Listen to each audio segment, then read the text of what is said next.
বিএনপির সিনিয়র যুগ্ম মহাসচিব অ্যাডভোকেট রুহুল কবির রিজভী বলেছেন, যখন ভর্তি পরীক্ষার প্রশ্নপত্র ফাঁস হয় তখন কি গোয়েন্দা বিভাগ বিছানার মধ্যে ঘুমিয়ে থাকে?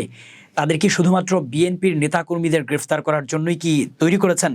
বুধবার বিএনপি চেয়ারপারসন ও সাবেক প্রধানমন্ত্রী বেগম খালেদা জিয়ার রোগ মুক্তি কামনায় বাংলাদেশ জাতীয়তাবাদী মৎস্যজীবী দল কর্তৃক আয়োজিত দোয়া ও মিলাদ মাহফিলে প্রধান অতিথির বক্তব্যে তিনি এসব কথা বলেন।